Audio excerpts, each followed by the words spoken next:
A las 11:17 am, hora de Venezuela, un misil superficie-aire 9M96E2 fue disparado desde una batería S-400 Triumph situada a 42 kilómetros al sur de Maracaibo en un estruendo que hizo temblar edificios a 3 kilómetros de distancia. El motor cohete sólido de 72.000 kilos de empuje aceleró este misil de 1.900 km de velocidad 0 a Mach 6, 7.200 km/h en 9 segundos mientras trepaba casi verticalmente hacia su objetivo. Un cazabombardero FA-18 Super Hornet de la Marina de Estados Unidos que patrullaba en misión de combate aéreo totalmente rutinaria 19.000 metros sobre aguas internacionales del Caribe, 230 kilómetros al norte de la costa de Venezuela. Y aquí es donde necesito que te concentres, porque lo que ocurrió en los siguientes 4 minutos y 37 segundos no solo alteró el destino de ese piloto y su avión, sino que desató una respuesta militar estadounidense tan salvaje y desproporcionada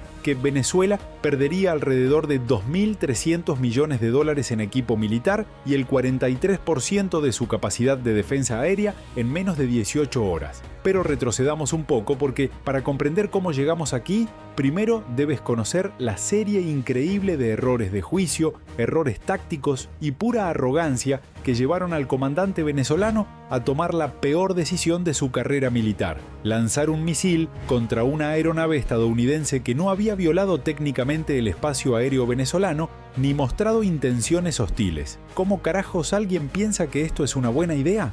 Pues adivina por qué es gracioso de lo estúpido que es. Mira, todo empezó 72 horas antes cuando Venezuela lanzó un ejercicio masivo de defensa aérea llamado Escudo Bolivariano 2025. La idea, según los planificadores militares en Caracas, era mostrar las capacidades defensivas mejoradas tras gastar 580 millones de dólares en sistemas S-400 Triumph el año anterior. Este nuevo sistema, uno de los más modernos en defensa antiaérea, implicaría poner en alerta todas las baterías del norte del país, simulacros de interceptación de blancos aéreos y lo más delicado, la coordinación con asesores militares rusos que habían llegado 3 semanas antes para supuestamente entrenar, pero de quienes Estados Unidos sospechaba que estaban reuniendo inteligencia sobre patrones de vuelo de aeronaves estadounidenses en la zona. Pero aquí viene el primer error. Venezuela informó a la comunidad internacional del ejercicio por los canales diplomáticos correspondientes, pero sin precisar el área geográfica exacta ni la duración, generando una peligrosa incertidumbre sobre si este se circunscribiría al espacio aéreo venezolano o si sus radares estarían localizando aeronaves en aguas internacionales vecinas. Estados Unidos respondió con una nota de protesta reiterando a Venezuela que las aguas internacionales del Caribe son espacio aéreo libre donde todos los países tienen derecho a navegar y que cualquier ataque a aeronaves estadounidenses en espacio internacional sería considerado un acto de guerra. Pero aquí está la cuestión.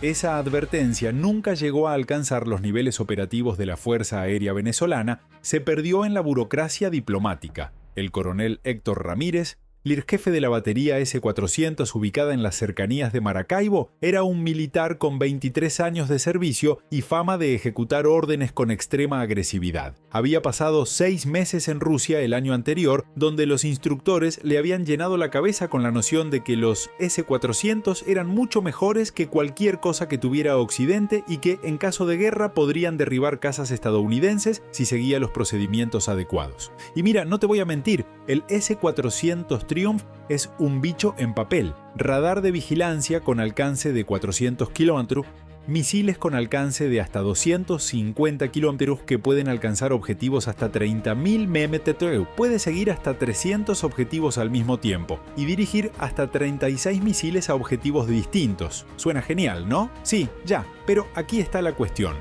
Las especificaciones sobre el papel en los folletos de propaganda rusa son una cosa, la realidad del campo de batalla contra un enemigo con defensas electrónicas y pilotos experimentados en combate es otra muy distinta. Ramírez no parecía captar o no quería reconocer esa diferencia crucial. Cuando el ejercicio se inició a las 08 Celeto, Ramírez recibió órdenes de su mando superior: activar todos los radares, rastrear todos los objetivos aéreos dentro del alcance y simular procedimientos de intercepción. Pero esas son las palabras exactas y eso importa. No abrir fuego bajo ninguna circunstancia sin la orden expresa del comando regional. Las instrucciones eran explícitas, sin margen para la interpretación creativa, pero Ramírez tenía un complejo de superioridad por demostrar las capacidades de su nuevo sistema. más aún cuando los asesores rusos estarían observando y evaluando el rendimiento. Te lo voy a pintar para que entiendas la presión mental. Ramírez sabía que el informe de los asesores rusos volvería a Moscú y podría influir en futuras ventas de armas rusas a Venezuela. Sabía que sus jefes en Caracas estaban siguiendo los resultados del ejercicio para justificar las enormes inversiones en sistemas de defensa. Y honestamente, creo que una parte de él quería probar algo. Probar que Venezuela no era una nación pequeña e intimidable, probar que las inversiones en tecnología rusa valían la pena, probar que él mismo era un comandante capaz de manejar un sistema complejo. En realidad, esa combinación tóxica de estrés laboral, orgullo patriótico y arrogancia tecnológica sustituyó el juicio sensato por un peligroso pensamiento desiderativo. A las 11:12, el radar de búsqueda de la batería de Ramírez captó un eco aéreo a 243,3 kilómetros al norte, desplazándose a 920 kilómetros h a 19.000 metros de altitud. El sistema clasificó automáticamente la forma de vuelo como caza de combate por su velocidad, altitud y forma de retorno de radar. El operador de radar, sargento Luis Méndez, en servicio desde las 06 Rejolanto, comunicó el avistamiento a Ramírez, identificando que el blanco se encontraba en espacio aéreo internacional a 230 kilómetros de la costa venezolana, mucho más allá de aguas territoriales. Ramírez mandó que el sistema pasara a modo de persecución, apuntando el radar de control de fuego 92 NE sobre el blanco para datos de puntería más exactos. Ahora te voy a explicar por qué esto importa. Al cambiar de radar de búsqueda pasivo a radar de control de fuego activo, estás iluminando con energía electromagnética de alta potencia al objetivo para crear una solución de disparo precisa, pero también le estás avisando al objetivo que tiene un sistema de armas apuntándolo. Es como ponerle una pistola cargada de mierda en la cabeza a alguien. Todavía no has disparado, pero has pasado de amenaza velada a amenaza explícita e inminente. Ahora imagina estar en la cabina del teniente comandante Jake Morrison, piloto del FA-18 Che con 280 horas de vuelo y veterano de 147 misiones de combate sobre Siria e Irak. Estás patrullando rutinariamente sobre aguas internacionales, preguntándote qué vas a cenar cuando vuelvas al portaaviones en 3 horas, cuando de repente tu RWB se dispara con un pitido agudo. Estás siendo iluminado por un radar de control de fuego. En la pantalla se observa la clasificación automática del radar 92N6 en banda X del sistema S400, localización aproximada según la dirección de la señal 42 kilómetros al sur dentro de Venezuela. Morrison sintió la adrenalina dispararse por su cuerpo mientras su mente analizaba la situación en una fracción de segundo. Se encontraba en espacio aéreo internacional. Revisó el GPS, 230 kilómetros de la costa venezolana. No había invadido el espacio aéreo soberano. No había hecho nada agresivo, solo volando una patrulla recta y nivelada. Entonces, ¿por qué carajo lo estaban apuntando con radar de control de fuego los venezolanos? Su entrenamiento desencadenó reacciones automáticas. Transmitió en la frecuencia internacional de emergencia. Avión venezolano. Aquí base naval estadounidense en espacio aéreo internacional sin intención hostil. Pido C en radar inmediatamente. Al mismo tiempo activó el sistema de contramedidas electrónicas AN-ALX 2014 que comenzó a interferir con el radar venezolano y lanzó una salva preventiva de chaff, cartuchos que expulsaron nubes de tiras metálicas para generar ecos falsos en el radar. En la sala de control de la batería, Ramírez vio cómo el eco de radar de su objetivo de repente se multiplicaba en una docena de ecos fantasmas, mientras que el sistema de contramedidas estadounidense comenzaba a interferir con sus frecuencias y cometió su segundo error fatal. Las contramedidas defensivas de Morrison las interpretó como un ataque. Su razonamiento retorcido fue algo como esto: si el propósito son contramedidas, ya es un acto hostil. Por lo tanto, es una amenaza que merece una respuesta. Es un pensamiento completamente loco porque cualquier piloto militar en el mundo lanzaría contramedidas al ser iluminado por radar de control de fuego. Es una práctica operativa estándar, no una señal de hostilidad. Pero Ramírez ya se había convencido a sí mismo de una historia en la que estaba defendiendo el espacio aéreo venezolano de un invasor estadounidense. Los asesores rusos en la sala de control, testigos de los procedimientos, probablemente influyeron en la decisión porque Ramírez quería impresionarlos, probando que podía mantener el enganche en un objetivo avanzado incluso con contramedidas en juego. Le ordenó a Méndez que cambiara frecuencias de radar, que aumentara la potencia para atravesar la interferencia. El sistema batalló por 16 segundos antes de recuperar contacto firme ahora mostrando el blanco a 238 km al norte, alejándose lentamente de Venezuela. Morrison había comenzado su suave giro hacia el norte, alejándose de Venezuela, para probar que no era hostil, mientras informaba de su situación a un controlador E-2 Hawkeye que orbitaba 300 km al norte. La controladora teniente Sarah Chen, que seguía el espacio aéreo con el radar del Hawkeye, le confirmó a Morrison: tenemos identificada positivamente la batería venezolana que te apuntó. Recomiendo aumentar la distancia y estar en alerta máxima. No hay lanzamiento de misil, pero es extraño. Morrison asintió y aceleró a 100 km/h mientras ascendía lentamente hacia 22.000 metros, creyendo que más altitud y más distancia le darían más margen de seguridad si las cosas empeoraban. Lo que no sabía era que en ese instante Ramírez estaba tomando la decisión que lo cambiaría todo. El coronel, con la imagen del objetivo americano aún dentro del alcance de sus misiles, cogió el teléfono para llamar al mando regional y pedir permiso de fuego. Pero aquí está la cuestión. Las comunicaciones se interferían, probablemente por guerra electrónica del propio Hawkeye estadounidense o por fallas de equipos antiguos venezolanos. Tras 3 intentos fallidos de hacer contacto, Ramírez tomó la decisión fatal. Entendió las órdenes iniciales de simular procedimientos de interceptación como una aprobación tácita para completar la secuencia hasta el lanzamiento real. Si el blanco actuaba de forma hostil y él había decidido que las contramedidas electrónicas de Morrison contaban como hostilidad, a las 11:17 Ramírez dio la orden de fuego. Méndez, quien había estado manejando el sistema siguiendo órdenes de su superior, dudó mirando la pantalla que mostraba claramente el objetivo en espacio internacional. Pero la disciplina militar, años de obediencia ciega, ganaron. Apretó la combinación de lanzamiento en su consola. La computadora del S-400 realizó comprobaciones finales en milisegundos, confirmando que tenía una solución de disparo viable, con una probabilidad de impacto del 87% basada en el alcance, la velocidad del objetivo y las condiciones climáticas. El contenedor de lanzamiento vertical se abrió con un silbido hidráulico revelando el misil 9 Bohemia POM-96 E-2 de 6.4 metros de largo. A la espera de la orden, Méndez presionó el botón rojo y todo el infierno se desató. La carga eyectora se disparó, impulsando el misil fuera del contenedor en posición vertical hasta una altura de 30 metros, donde el motor cohete sólido principal se encendió con un rugido que hizo temblar la Tierra en un radio de 2 kilómetros.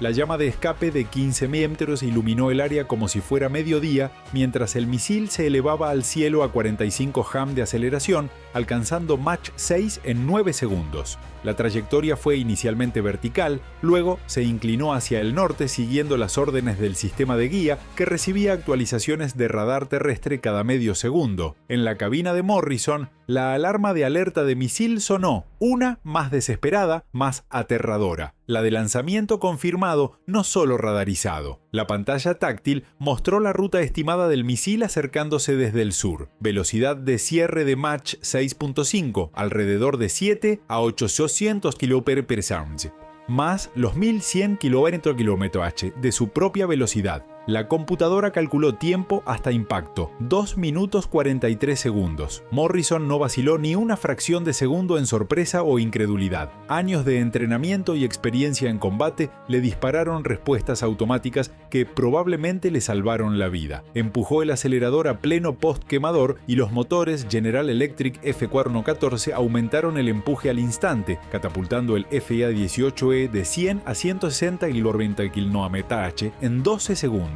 Al mismo tiempo inició una maniobra evasiva que había entrenado cientos de veces en el simulador, pero nunca en la realidad contra un misil real que intentara matarlo. Jaló la palanca hacia atrás en un ascenso de 45 grados que lo elevó de 19.000 a 24.000 pies en 30 segundos, mientras aplicaba 7 GEs que lo hundieron en el asiento y le cerraron la visión a túnel.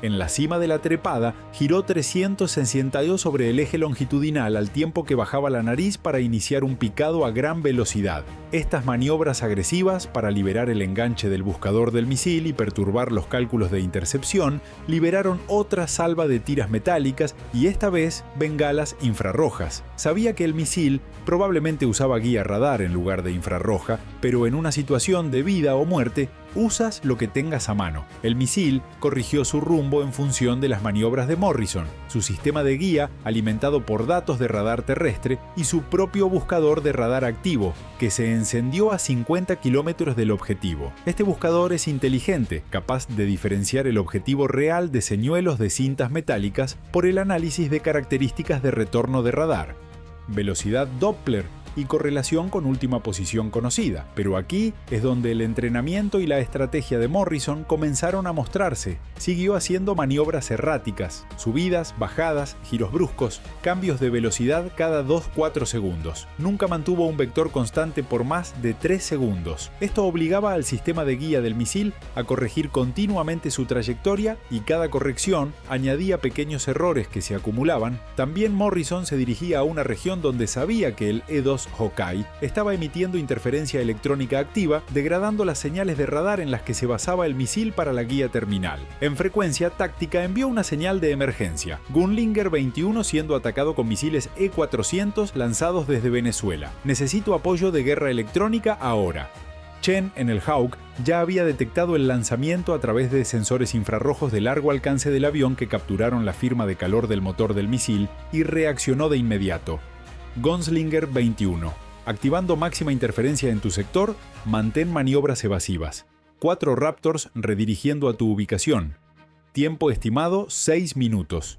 Pero Morrison no tenía 6 minutos. Tenía 90 segundos antes de que el misil llegara a su ubicación. Si no podía evitarlo, el 96 E-2. Ahora me encontraba a 38 kilómetros cerrando a más de 88.000 kilómetros Mach, 2.200 ml, lo que significaba que estaba cubriendo 1 kilómetro en medio segundo, haciendo que la ventana de reacción fuera microscópica. Morrison realizó lo que los pilotos llaman maniobra de último recurso, pero no hasta que sus sensores de advertencia le dijeron que el misil estaba a menos de 10 km y la velocidad de cierre era tan alta que el misil tendría problemas para realizar correcciones de rumbo para maniobras bruscas. Luego realizó un giro de combate de 9 Geinat más allá de los límites de entrenamiento, porque los límites de la aeronave eran menos importantes que sobrevivir en ese momento. Llevó la palanca totalmente a la izquierda al tiempo que metía timón derecho, deslizando lateralmente y casi deteniendo por completo el avance del caza, que giró casi sobre sí mismo en una maniobra que ninguna aeronave comercial podría realizar sin hacerse pedazos.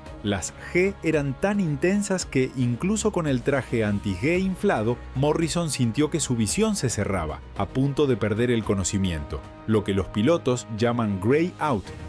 Apretó abdominales y piernas con todas sus fuerzas y gritó para mantener la presión arterial y no desmayarse. Perder el conocimiento ahora era la muerte segura.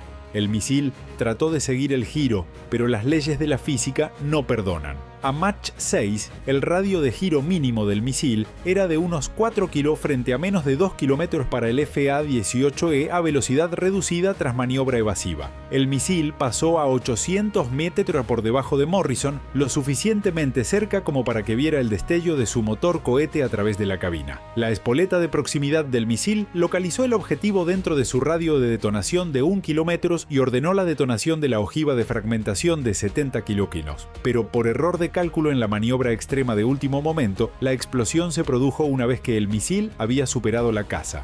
La explosión arrojó 2.000 pedazos de tungsteno en un cono de 45, pero Morrison estaba fuera del cono mortal. Algunos trozos alcanzaron el ala izquierda del FA-18, abriendo una docena de pequeños agujeros y destrozando un hipersustentador, pero sin perforar estructura vital o sistemas de vuelo. Morrison sintió la sacudida cuando los pedazos golpearon el metal, pero los controles respondían. Chequeó indicadores. Todos los sistemas en verde, salvo un aviso menor de daño en ala izquierda que no comprometía la capacidad de vuelo. Dijo con la voz que no lograba disimular del todo la descarga de adrenalina. Evadido, evadido. Misil explotó cerca. Daño menor en la izquierda, todos los sistemas operativos, continúa salida al norte. Chen respondió con un suspiro de alivio en su voz. Copiado Gunslinger 21. Buen trabajo. Mantén la dirección. Raptors en 3 mins a tu ubicación para escolta. Pero, mientras Morrison volvía a respirar tras la experiencia más cercana a la muerte de Kenia en 280 horas de vuelo, la situación se estaba intensificando en todos los frentes. El E-2 Hawkeye había comunicado automáticamente la alerta de lanzamiento de misil al mando de la quinta flota que patrullaba la zona. Desde allí, se dio la alerta en 32 segundos al Comando Central, que controlaba Oriente Medio y parte del Caribe. En otros 46 segundos, llegó al jefe del Estado Mayor Conjunto en el Pentágono, donde estaba en una reunión matutina cuando un asistente entró con una tableta que mostraba la alerta en rojo: Casa de la Marina atacada con misil venezolano en espacio aéreo internacional. Piloto informa evasión exitosa, con daños menores, situación en curso. El general Marcus Thompson, jefe de Estado Mayor, 38 años de servicio, leyó la alerta 2 veces para asegurarse de que lo estaba entendiendo bien.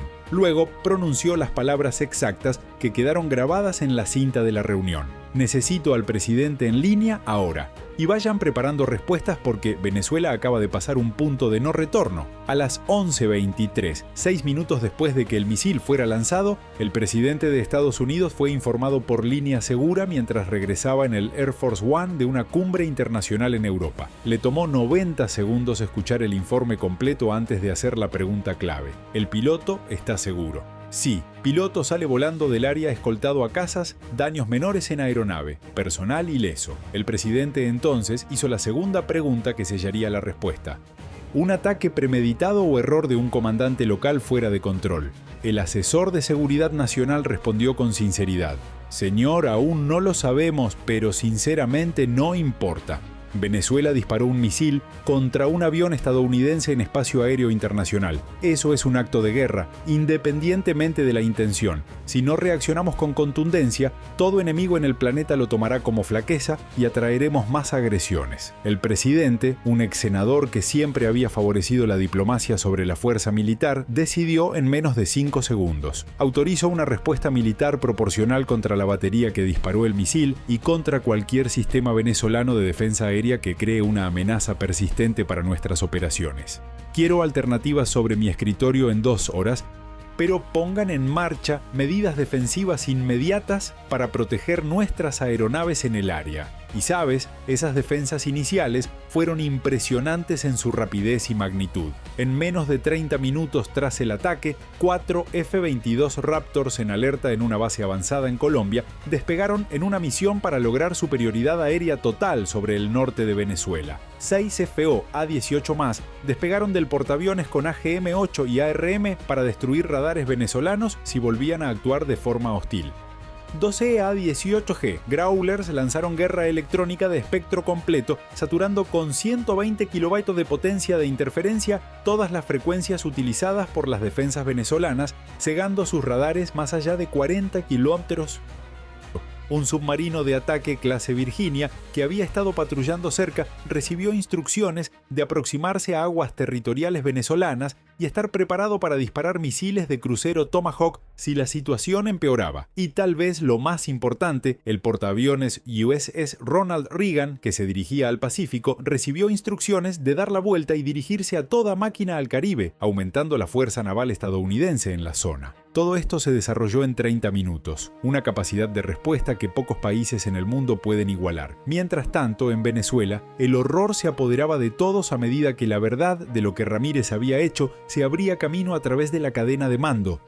La primera señal de que algo andaba mal llegó cuando el comando regional en Maracaibo llamó a la batería de Ramírez para una actualización de rutina y el operador mencionó casualmente que habían disparado un misil contra un objetivo estadounidense. Hubo un silencio de unos 4 segundos en la línea antes de que el comandante regional, coronel Eduardo Salinas, casi gritara: ¿hicieron qué?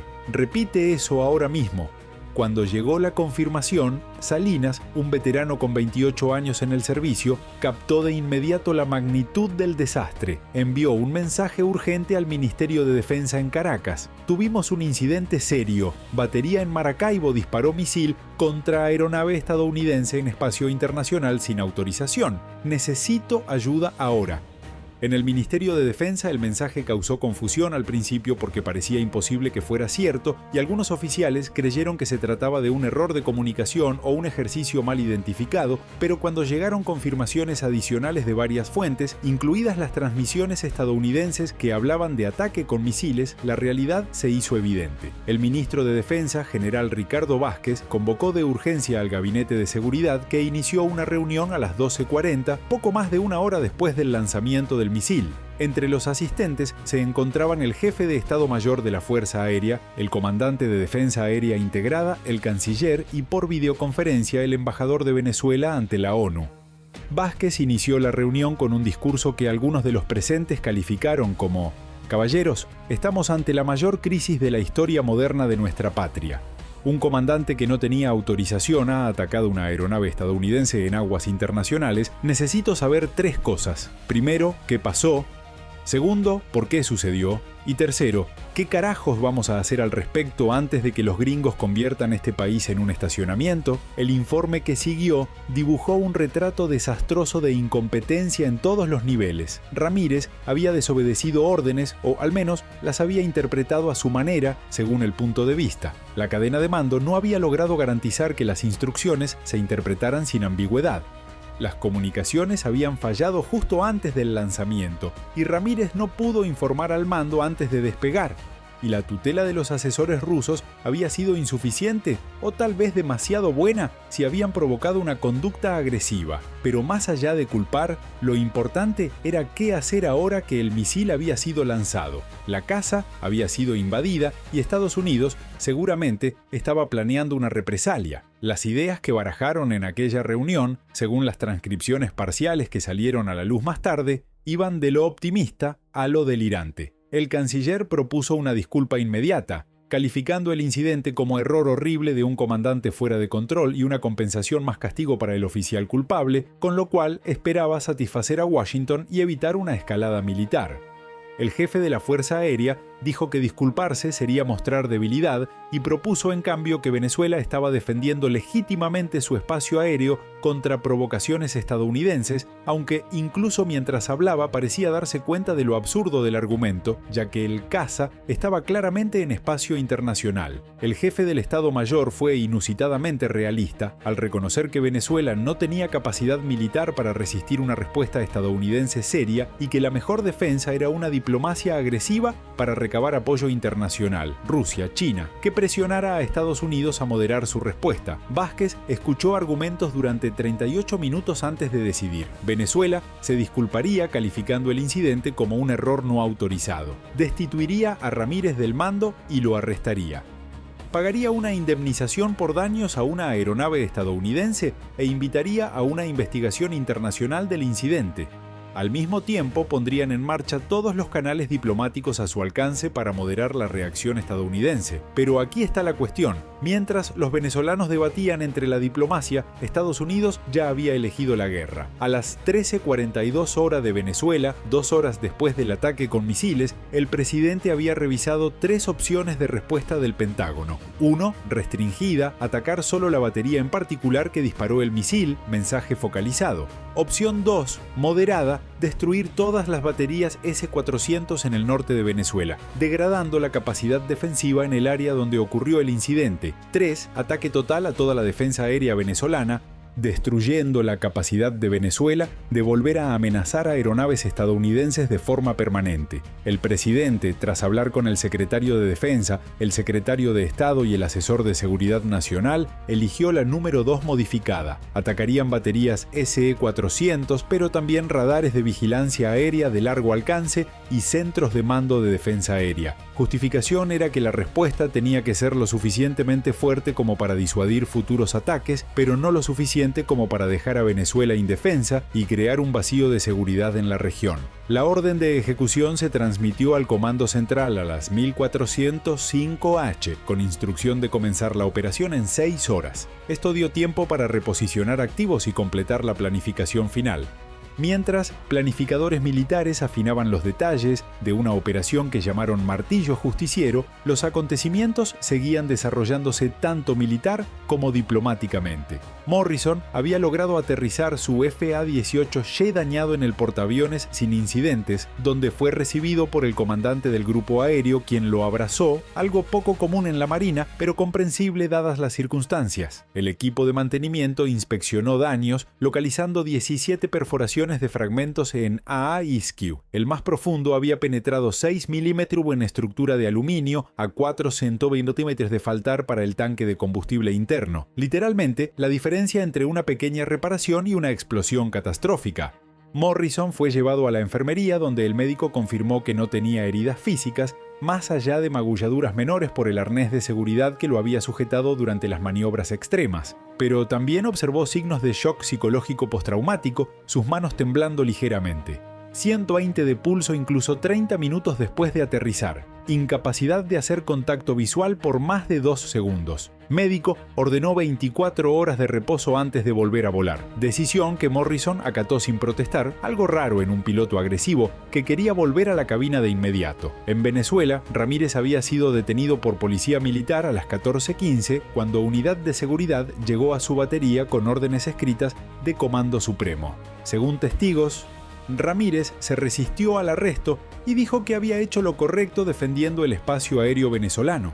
Cuando el coronel de policía militar leyó los cargos formales, incluyendo desobediencia a órdenes directas, poner en riesgo la seguridad nacional e iniciar una posible guerra no autorizada, la realidad pareció abrirse paso y permitió que lo esposaran sin resistencia adicional. Fue encarcelado en una prisión militar en Caracas, donde pasó semanas en confinamiento solitario mientras era investigado. Curiosamente, los asesores rusos que habían presenciado la forma en que operaba su batería desaparecieron antes de que los investigadores pudieran llegar a Garan para entrevistarlos, sacados clandestinamente por personal de la embajada rusa que no deseaba que revelaran qué parte precisa habían tenido en la decisión de Ramírez de atacar.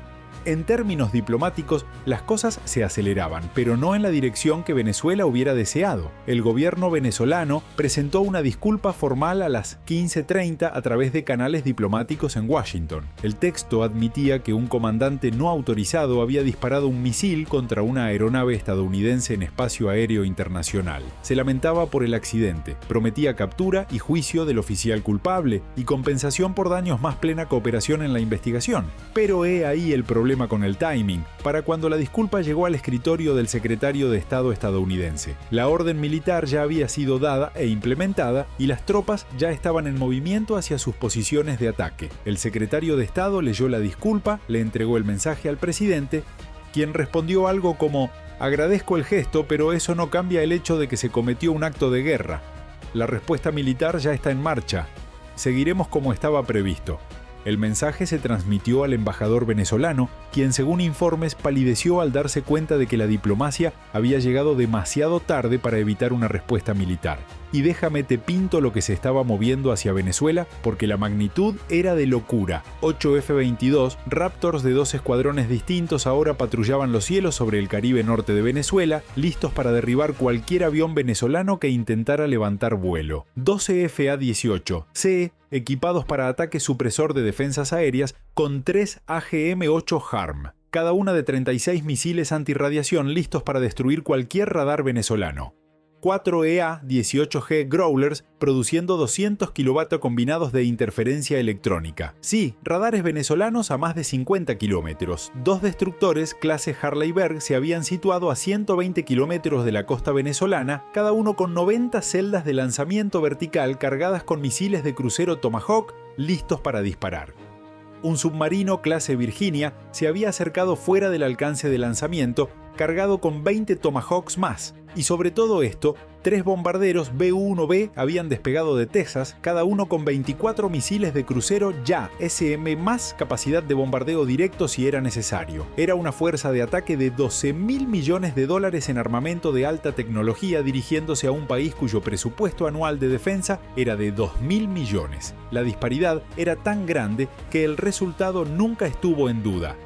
La única pregunta era cuánto daño más podría infligir Estados Unidos. A las 19:45 horas se inició lo que el comando estadounidense denominó la preparación del espacio de batalla. Los Gruers potenciaron la interferencia a niveles que no solo degradaban, sino que cegaban radares venezolanos. Los operadores en estaciones de defensa aérea venezolanas vieron sus pantallas llenarse de ecos falsos, ruido y fantasmas, sin poder identificar amenazas reales. Algunos jefes de batería intentaron cambiar de frecuencia, pero se dieron cuenta de que los estadounidenses podían seguirlos por todo el espectro de frecuencias, llenando cada banda que intentaban utilizar. Era guerra electrónica de amplio espectro, de precisión y potencia que sistemas venezolanos no podían igualar. Mientras tanto, drones MQ-9 Reaper a 14.000 metros sobre aguas internacionales, transmitían video de alta definición de bases venezolanas, lo que permitió a los analistas estadounidenses confirmar las ubicaciones precisas de los objetivos y asegurarse de que no hubiera cambios de última hora en los despliegues. Cada batería S-400, cada radar de vigilancia, cada centro de mando fue fotografiado y geolocalizado con precisión de 3M. A las 20:00 horas, 8 horas 43 minutos después del ataque inicial a Morrison, se inició la operación Martillo Justiciero con lanzamiento coordinado desde múltiples plataformas. Los dos destructores dispararon sus 8 Tomahawks cada uno en 16 misiles que salieron de celdas verticales en intervalos de 8 segundos, cada lanzamiento acompañado de una columna de fuego y humo visible a 30 kilómetros. El submarino disparó 12 Tomahawks más desde profundidad de periscopio, creando una agitación en la superficie que los satélites espía grabaron en tiempo real. 28 minutos más tarde, cuando esos misiles estaban a mitad de camino, los 3 B-1B lanzaron sus 70 SSM. A 400 kilómetros de la costa, todos misiles aproximándose a blancos en Venezuela desde múltiples direcciones norte, noroeste y oeste, imposibilitando la defensa porque amenazas se aproximaban simultáneamente desde vectores separados por más de 90 noticias. 112 misiles de crucero ahora volaban solos hacia Venezuela, cada uno guiado por GPS, navegación inercial y correlación de terreno, cada uno programado para un objetivo. Cada una con ojiva de 230 kilos capaz de destruir cualquier estructura militar. Era un ataque saturado masivo para abrumar por completo las defensas venezolanas y destruir todos los objetivos principales. En Venezuela, la primera señal del ataque se recibió a las 2018, cuando el radar costero más occidental detectó numerosos contactos acercándose desde el norte. El operador intentó hacer conteo, pero la interferencia electrónica era demasiado fuerte y solo podía confirmar múltiples amenazas. Número desconocido, distancia aproximada 120 kilómetros, alerta a todas las defensas aéreas, prepárense para ataque inminente. Pero aquí está la ironía. Claro, los sistemas ya estaban en alerta máxima tras lo de Morrison. Los operadores llevaban 9 horas en sus puestos, algunos agotados, mentalmente agotados por la tensión. Las baterías S-400 intentaron encender radares de control de fuego para crear soluciones de disparo, pero descubrieron que tan pronto como transmitían, los misiles AGM-8 HARM DFA-FA-18E detectaban emisiones y lanzaban automáticamente. Primer radar que se equivocó en disparar fue batería Maracaibo, la misma que Morrison había lanzado contra la costa. 3 HARMs se dirigieron a 92 E6C desde ángulos distintos. Los 3 hicieron blanco en 4 segundos. Explosiones destruyen antena de radar de 20 millones y vehículo de electrónica asociado. Segundo radar que intentó encenderse en las cercanías de Cabimas corrió la misma suerte. 4 HARM impactando dentro de 30 mm, destruyendo el radar y 2 lanzadores cercanos. Jefes de otras baterías captaron el mensaje. No podían encender radares sin ser blanco al instante, pero sin radares no podían dirigir misiles interceptores hacia amenazas que se acercaban.